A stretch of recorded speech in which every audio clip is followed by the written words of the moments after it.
ओम शांति।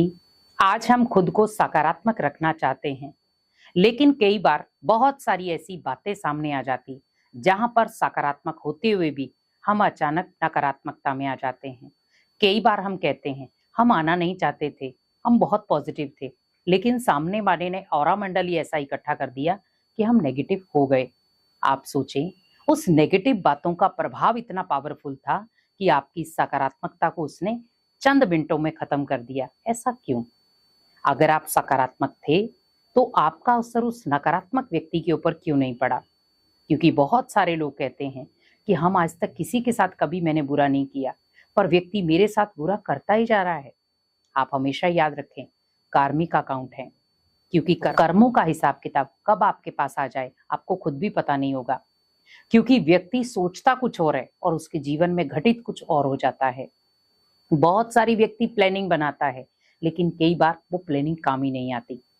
लेकिन मुझे ये ध्यान रखना है कि अगर नकारात्मक बातों का मेरे ऊपर असर हो रहा है, इसका मतलब मेरे पास सकारात्मक बातों का या सकारात्मक संकल्पों का स्टॉक कम है, पॉजिटिव एनर्जी का स्टॉक कम है, इसीलिए नकारात्मक बातें मेरे ऊपर हैवी हो रही हैं।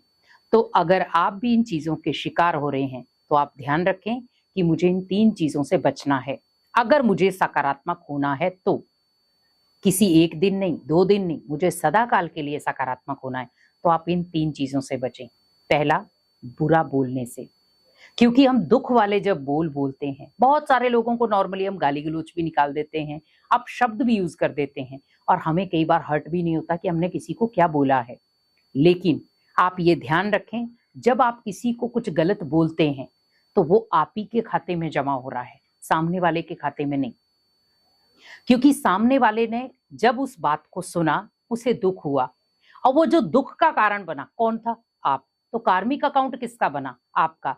तो वो दुख जो है कहीं ना कहीं घूम फिर के आपके पास वापिस आ जाएगा। तो हमने जो चीज दी थी लौट कर हमारे पास ही आई।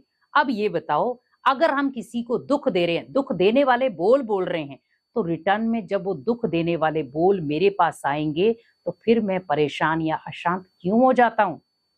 जब मैंने वो किसी को दिए थे तब मैं बहुत खुश था, लेकिन वही चीज जब मेरे पास आई तो मैं दुखी क्यों हो गया? क्योंकि जो आपने किसी को दिया होगा वही तो रिटर्न आएगा। अब मुझे यहां पर अपने आप को बदलना है, मुझे सभी को अच्छे बोल बोलने हैं ताकि रिटर्न उसका आए तो अच्छा आए।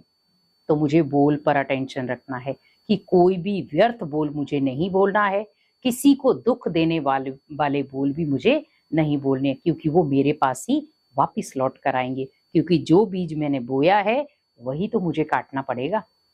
अगर मैंने किसी को दुख देने वाले बोल बोले हैं तो मुझे भी दुख देने वाले बोल सुनने पड़ेंगे। तो मैं बोलूं ही क्यों जो मुझे सुनने पड़े?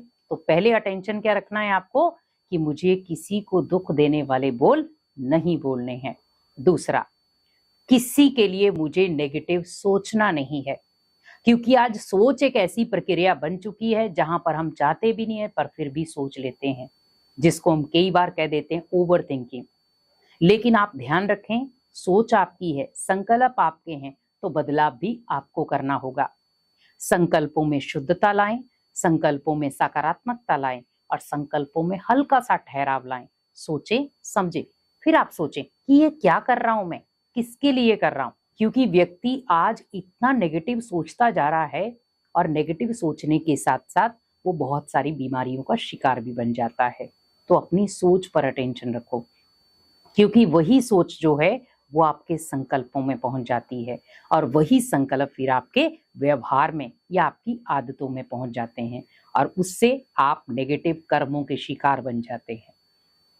तो मुझे क्या करना था? अपनी सोच को बदलना है, संकल्पों को बदलना है।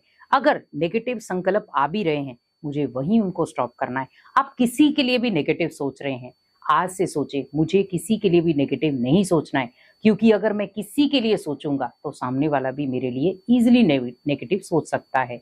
तो मुझे ऐसा कोई काम नहीं करना है जिसकी वजह से सामने वाली आत्मा भी मेरे लिए नेगेटिव सोचे। अब मैं सभी को अगर ब्लेसिंग वाले संकल्प दूं, शक्तिशाली पॉजिटिव संकल्प दूं, तो सामने वाली आत्मा अगर नेगेटिव आपको दे भी रही है तो वो धीरे धीरे परिवर्तन होकर आपको पॉजिटिव संकल्प देना शुरू कर देगी। बदलाव आपके हाथ में है। और तीसरा, गलत कर्म ना करना, क्योंकि आज हम कई बार गलत कर्म कर देते हैं पर रियलाइज नहीं करते कि ये गलत है, और हम कहते नहीं ये राइट है, ये अच्छा कर्म है, इसमें गलत कहाँ है। सामने वाले ने भी तो मेरे साथ गलत किया, मैंने तो बस उसका जवाब दिया है। सामने वाले ने जब आपके साथ गलत किया वो था कर्मों का हिसाब किताब, पर अब आप जो कर रहे हो वो है डबल हिसाब किताब, क्योंकि उसने आपका कर्मों का हिसाब किताब खत्म किया आपको दे करके, लेकिन हमने दोबारा से फिर रीओपन कर दिया और दोबारा फिर से वो कर्मों का हिसाब किताब बना दिया। हमें यहाँ पर ध्यान रखना है, जो भी आत्माएं आपके साथ कोई भी कार्य कर रही हैं, कुछ गलत भी कर रही हैं, वो आपके कार्मिक अकाउंट खत्म कर रही हैं। वहां पर आप ध्यान रखें, मुझे कार्मिक अकाउंट बढ़ाने नहीं। जैसे सपोज आपको एक छोटा सा उदाहरण दे रही हूँ, आप किसी किराने की दुकान पर जाते हैं और आप उधार ले रहे हैं, डेली जो भी चीजें ले रहे हैं वो उधार के रूप में ले रहे हैं। अब आपके ऊपर 5,000, 6,000, 10,000 का कर्जा आ गया है, ठीक है। तो सामने वाला दुकानदार भी आपको क्या कहेगा कि आप पहले ये 10,000 चुकाओ, उसके बाद मैं आपको राशन दूंगा। अब आपके माइंड के ऊपर क्या आया, एकदम बोझ, अरे मैं 10,000 कैसे निकालूं। पर जब आप सामान ले रहे थे तब आप कंटिन्यू ले रहे थे, तो आपको कोई टेंशन नहीं थी कि मुझे ये देना भी है। पर जब वो एक साथ उसका रिटर्न आया तो हम डर गए, उस समय हमारे पास एक दुख की फीलिंग आ गई। तो वहां पर आप ध्यान रखें। अब आप, उसने क्या बोला आपको कि आप ये 10,000 चुका दो, उसके बाद मैं आपको कंटिन्यू देना शुरू कर दूंगा, क्योंकि वो बिजनेस कर रहा है। तो आपने क्या किया, उसे 10,000 दे दिए, उसने रिटर्न में आपको फिर से चालू कर दिया, कार्मिक अकाउंट वहीं खत्म हो गया। तो वैसे ही कर्मों का हिसाब किताब है, आप जितना बढ़ाते जाएंगे उतना बढ़ता जाएगा, और आप जितना कम करते जाएंगे उतना कम होता जाएगा। तो रिटर्न मत दो, आप ओनली टर्न करते जाओ। अगर आप रिटर्न करने पर आ जाओगे तो कर्मों का खाता आपका डबल बनता जाएगा। हमें इस समय कर्मों के खाते को खत्म करना है, ना कि बढ़ाना है। तो अगर आप खुद को सकारात्मक रखना चाहते हैं तो आप इन 3 बातों से बचें, और इन 3 बातों के निवारण से खुद को पावरफुल बनाएं, खुद को शक्तिशाली बनाएं, और अनेक कर्मों की सजा से खुद को बचाएं। ओम शांति।